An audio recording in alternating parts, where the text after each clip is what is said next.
I just don't want to leave a mess. On Bullseye, the great Dan Aykroyd talks about the Blues Brothers, Ghostbusters, and his very detailed plans about how he will spend his afterlife. I think I'm going to roam in a few places, yes. I'm going to manifest and roam. All that and more on the Bullseye podcast from MaximumFun.org and NPR. You're listening to Life Kit from NPR. Hey everybody, it's Marielle. Let's talk about the movie Dirty Dancing. Okay, so in the movie, Patrick Swayze is a skilled, trained dancer, and he's teaching the untrained, relatively unskilled Jennifer Grey how to dance as a duo. Her hand is on his shoulder, his hand is on her back, their other hands are clasped, and he's like, hey, you're in my space. Lock your frame. Lock. Look, spaghetti arms. Come on, spaghetti arms. Lock your arms. Hold the frame. This is my dance space. And this is your dance space. I don't go into yours, you don't go into mine. You gotta hold the frame. And that is a perfect metaphor for boundaries, right? This is my space. This is your space. We come together with boundaries, and that's when we can really dance.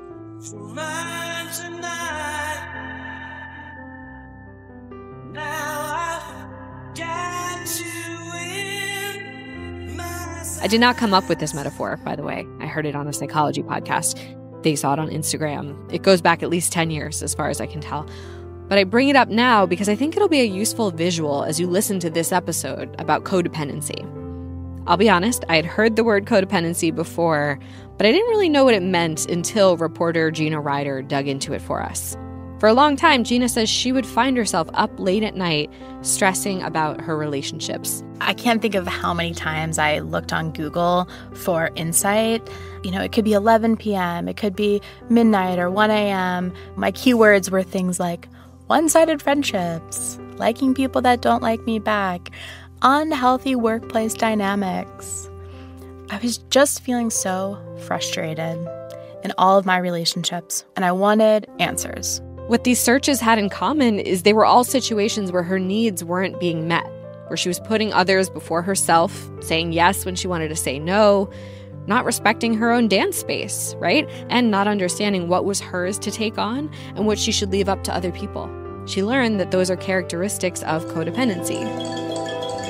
So on today's episode of Life Kit, Gina is going to talk about codependency, how it shows up, like what are the signs, and what you can do to escape this pattern while still being a caring, loving person. In fact, the experts say breaking away from codependency can actually strengthen our relationships.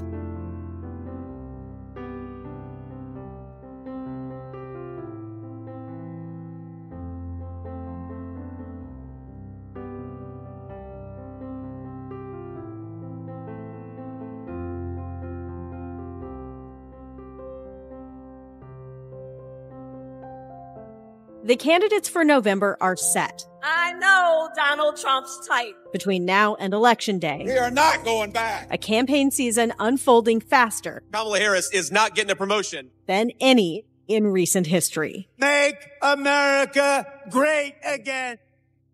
Follow it all with new episodes every weekday on the NPR Politics Podcast. Every day, technology changes how we live. Shortwave wants you to feel empowered and informed in navigating these new tools, from AI to precision medicine to quantum computing. Face the future with confidence. Listen to the Shortwave Podcast from NPR. Wilderness is changing. More wildfires, more people, more cell service. The How Wild podcast hits the trail to explore the history of wilderness, how it's changing, and what that says about us as humans. Listen now to the How Wild podcast from KALW, part of the NPR network. The Constitution, our founding document, says a lot about how our country has evolved and who we want to be. But it's not set in stone. So for the next month, we'll be digging into the history behind some of its most pivotal amendments. Listen to We the People on the Throughline podcast from NPR. All my late-night Google search results about codependency led me to the book Codependent No More by Melody Beattie. It is the text on the concept. It sold millions of copies since it was published in 1986.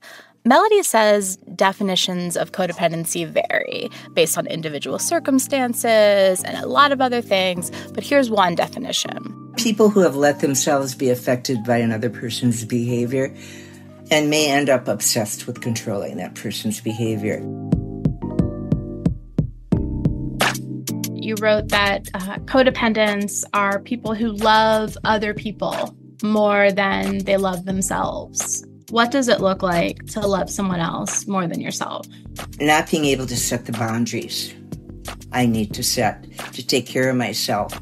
So I'm letting them run riot over my life, and I'm feeling angry, resentful, and or hurt. When we're not clear on who we are and what we want, it's very hard to be in a relationship. Even as my curiosity about codependency grew, I resisted the term. There's no official diagnosis in the DSM-5, which is the manual that clinicians in the United States use to diagnose mental health conditions. At the time, I thought codependency seemed like a dubious, unscientific concept that could be self-pathologizing. But then I read something on the website of Codependence Anonymous, a 12-step program of recovery from codependence. It said this: the only requirement for membership is the desire to have healthy and loving relationships. So with my heart set on relational harmony, I began exploring how to heal from codependency. But first, I had to understand its features, which brings us to takeaway number 1. Recognize signs like caring versus caretaking. Expressing care for others is important for a healthy society, and especially for people who value empathy. Yet the insidious thing about codependency is that caring can veer into caretaking. Maybe you pick up the lunch tab without asking first because you know your friend is struggling financially, but you yourself aren't that flush with cash. Maybe you just developed a workout routine but dropped your plans to hit the gym because your friend called and needed to vent. If you do acts like these and think nothing of them, great. It's wonderful to be generous.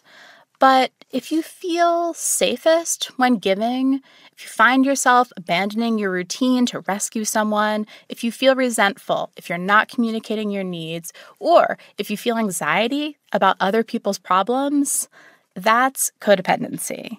And what I just listed are some of the caretaking characteristics Melody actually wrote about in Codependent No More. Codependency is a sense of feeling overly responsible for someone else. And it can backfire. We tend to obsess. We just don't trust ourselves to do the right thing or say the right thing or be appropriate in any situation, and we tend to let other people take charge and then get angry about it. When we take on other people's problems as our own, we risk the quality of our relationships. Codependency can trick us into thinking that closeness is performing care. But the thing is, care has to be mutual. What's important is to know the difference between caring and caretaking. Caring is an act of compassion. When you care for someone, maybe you're sharing a genuine compliment with a colleague or sharing food with a neighbor when you have extra food to give. Now, caretaking is trying to rescue someone.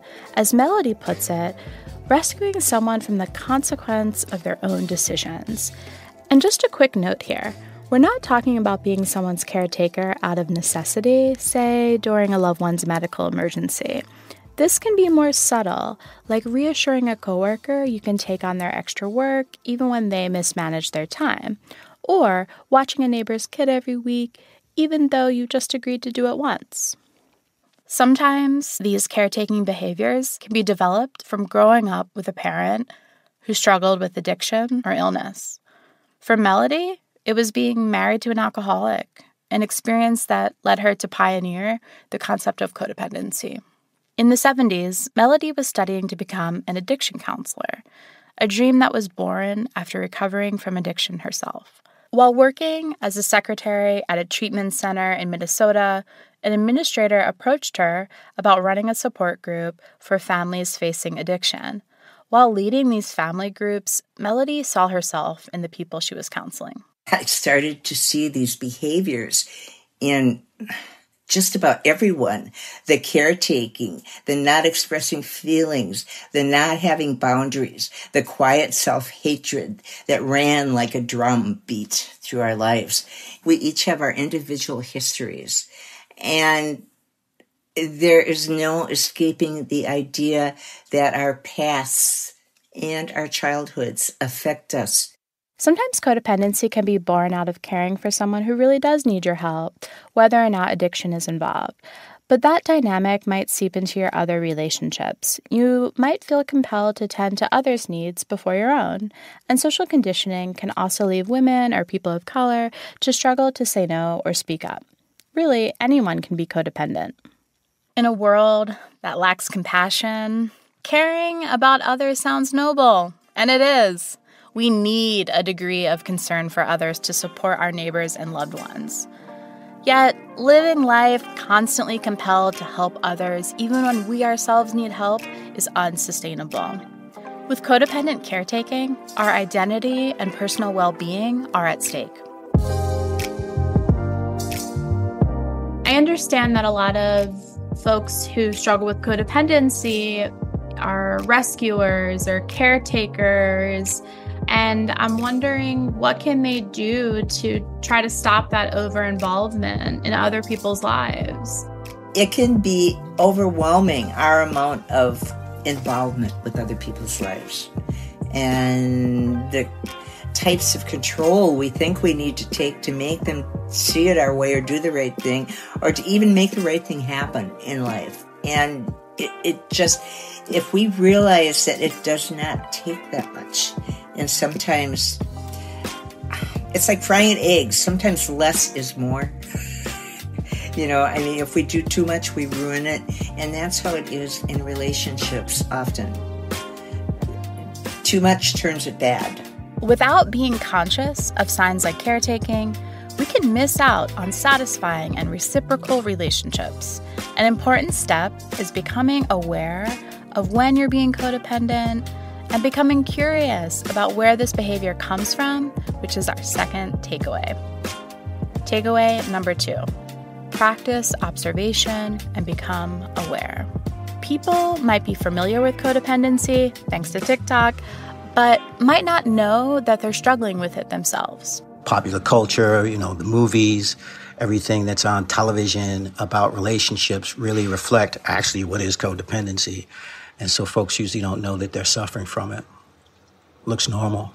That's licensed marriage and family therapist Sean Michael Howard, who goes by Shola and is in the process of legally changing his name to Adesola Nnamdi.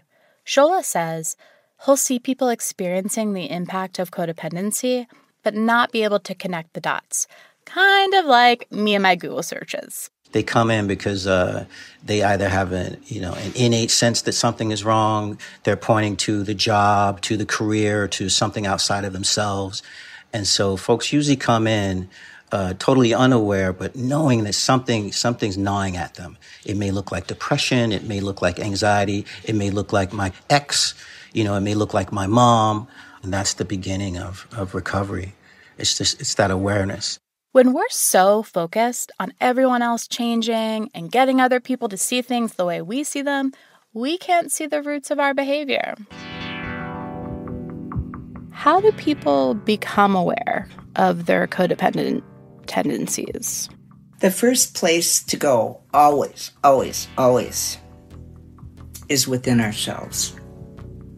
To become self-reflected and just to begin, instead of turning on ourselves, to quietly observe ourselves in our relationships, out of our relationships. How do we really feel? What do we really think? Did that work for me? Did that not work for me? Why or why not? We don't have to do anything about it right away. We do need to become conscious. Codependency can take many forms. One way to grow awareness of what form feels familiar to you is by learning the 5 roles of dysfunctional families. These archetypes were developed by family therapist Sharon Wegscheider Cruz in her 1981 book, Another Chance. We've mentioned the caretaking role. Sometimes this is also called the martyr or enabler. But let's listen to Shola review the other ones. The person who's the scapegoat, the person who's blamed for the family's issues, the black sheep. I related to that. There's also the lost child role. The lost child tends to withdraw and avoid conflict by isolating themselves or focusing on activities outside the family.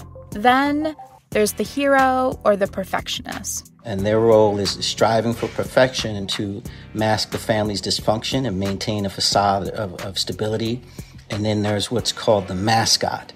And the mascot uses humor or cheerfulness to diffuse tension within the family, but they may struggle to address deeper emotional issues. And I definitely related to that. I was the person in my family who was telling jokes and tap dancing and to get attention. Can you relate to any of these roles? In the past, without being totally conscious of what I was doing and why I was doing it, I took pride in being the person to smooth over discomfort, on being a chameleon who could crack jokes, take heat, or absorb tension. You can recognize when you're playing a role to suit other people's comfort. When this happens, ask yourself, why am I acting this way? Is it a tendency left over from childhood? Is it a social script? When we zoom out to consider how individual and collective trauma impacts codependency, there's an opportunity here to take the pressure off the self and consider how systemic forces such as race, gender, and class impact the roles we play. The good news is we can break out of old ways of relating.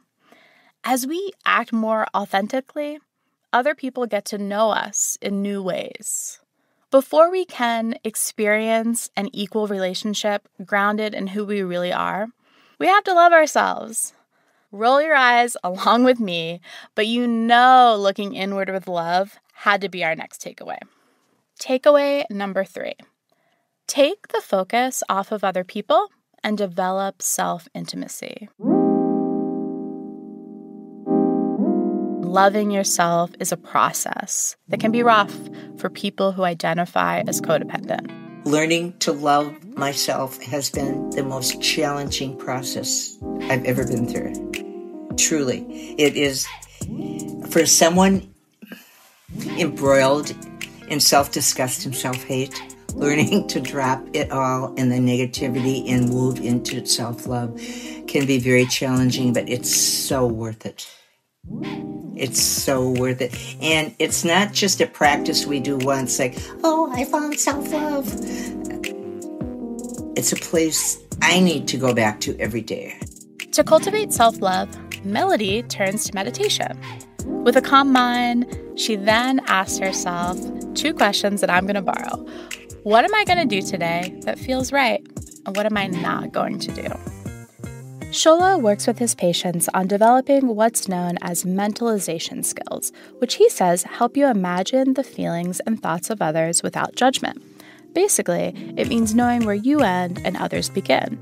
One step towards mentalization is reflecting on wants and needs, which can be helpful to write down. Something I do with clients is we write down, literally, just like get a pen, piece of paper, and start writing down wants to begin to understand, like, who am I? What do I want? Maybe you want to enroll in a class to learn more about nutrition.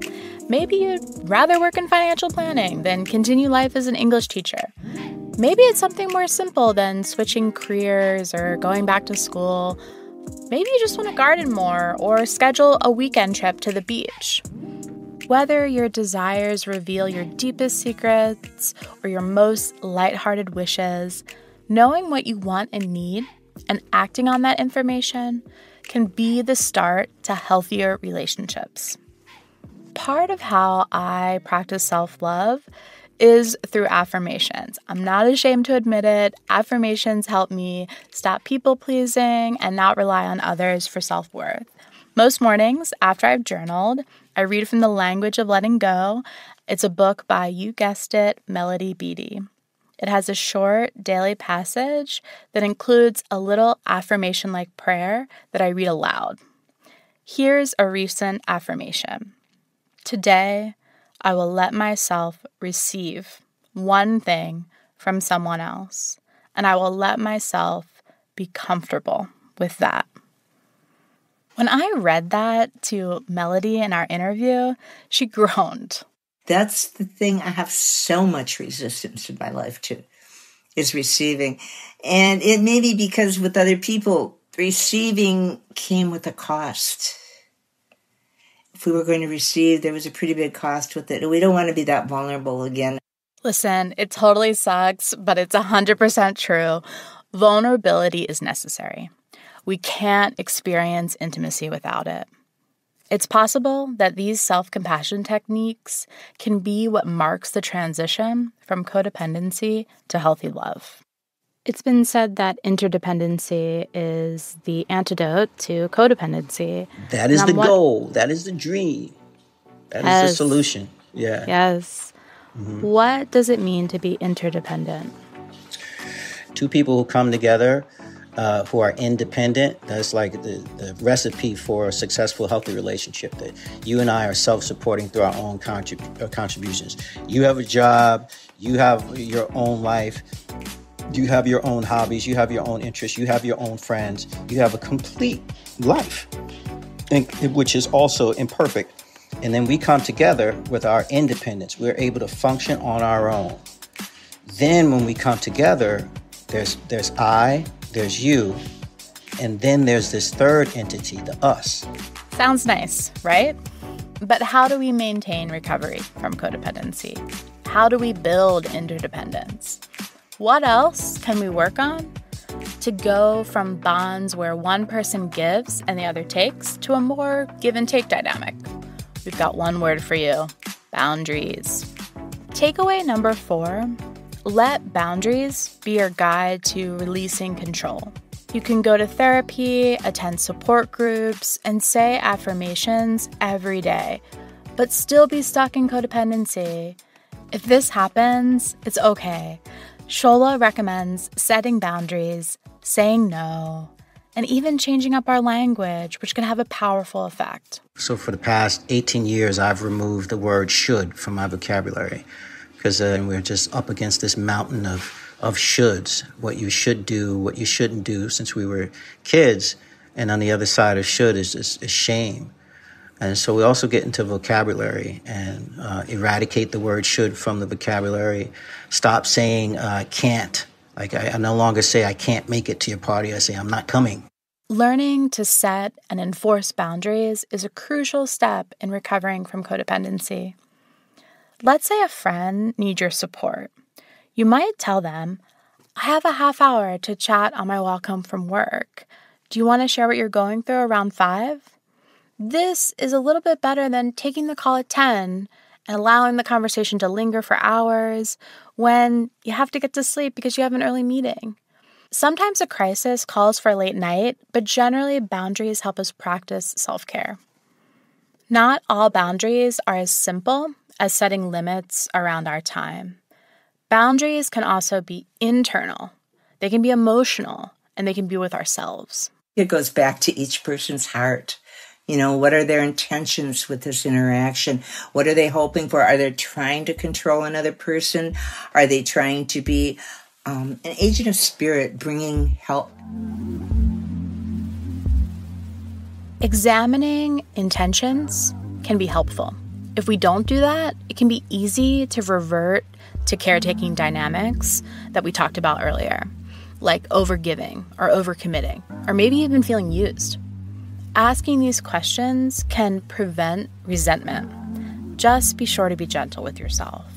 What is real is the temptation to turn on ourselves when we most need our own support. Is like the biggest mistake we can make, or the biggest return of codependency in our lives. Just that turning on ourselves we do, that if anyone else turned on us the way we turn on ourselves, we'd have them arrested. What does it mean to turn on ourselves? What does that look like?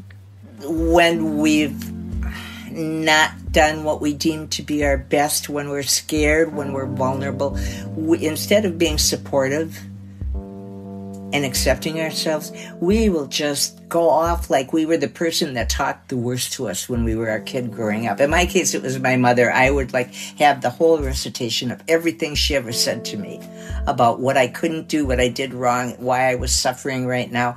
I mean, we don't support ourselves, even remotely, in many circumstances where we do a little bit better with some good self-talk and self-support. It sounds hokey, but gratitude can help. Here's an example of 2 things you might say to yourself when things get tough. I'm grateful I spoke up about my needs today. I'm grateful for the opportunity to change. Setting boundaries and saying no might be hard. Forgiving others and yourself for the past might take too long and hurt too much, but closeness with others is worth it. Let me leave you with a recent affirmation from the language of letting go. Today, I will be open to giving and receiving the healthiest love possible.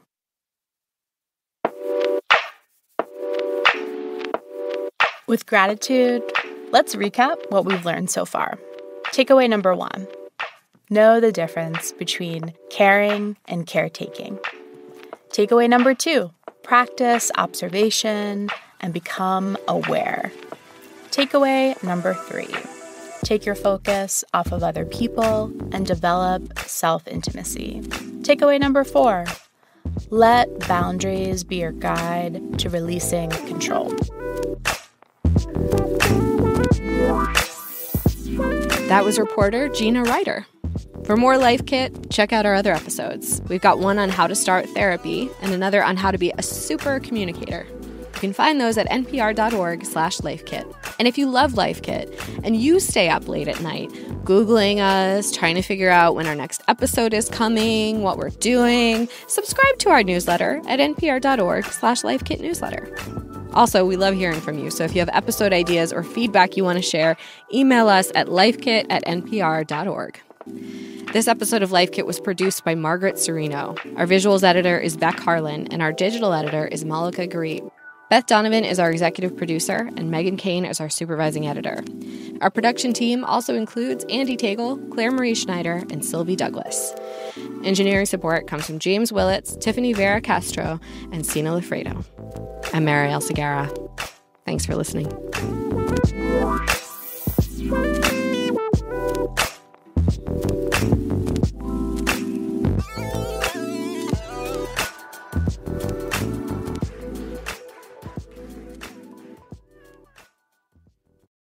It's easy to get caught up in life on Earth. It's being human, but we're just one species on one planet in a whole universe. Come get out of your head and explore that universe with us with fun, fascinating stories of science and discovery. Listen now to the Shortwave Podcast from NPR.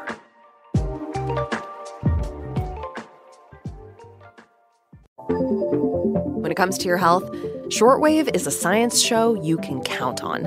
We bring you clear information rooted in the best research to keep you and your loved ones safe and well. Listen to the Shortwave Podcast from NPR.